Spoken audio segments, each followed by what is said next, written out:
যে বাঙালিরা এত হায়ার এডুকেশন অবসেসড কেন? যদি শেষমেশ চাকরিই করতে হয় তাহলে স্কিল ছেড়ে থিওরির দিকে এত ঝোঁক কেন? এই অবসেশনটা অনেক দিনের, কারণ এটা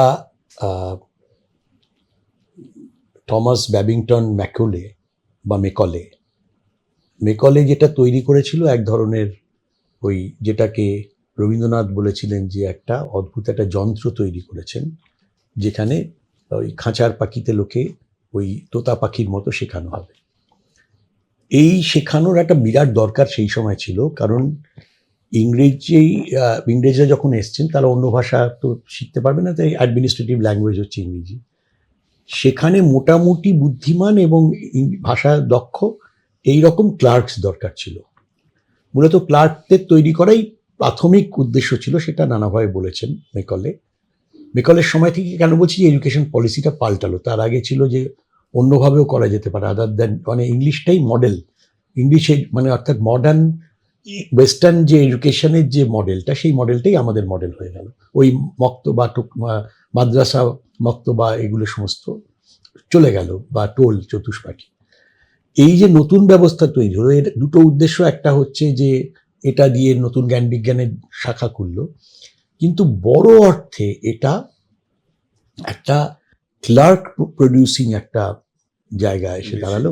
হ্যাঁ, এবং সাধারণ বাঙালিদের একটু মোটামুটি বুদ্ধিশুদ্ধি আছে, বাঙালিরা এই সুযোগটা নিল যে, এবং সেখানে তারা খুব সহজেই যে কিছু ইংরেজি শিখে। তার হাস্যকর অনেক উদাহরণ রয়েছে শিবনাথ শাস্ত্রীর লেখা রামতনু লাহিড়ী ও তৎকালীন বঙ্গ সমাজে, যে কীরকম কতগুলো তার ভোকাবুলারিতে কত এই ব্যক্তি 100টি ইংরেজি শব্দ জানে, কোনো কিছু ভার্বটার কিছু জানে না, সেই রকম লোকেদের একজন ধরা পড়ে গেছে, ইংরেজ একজন ক্লার্ক এরকম।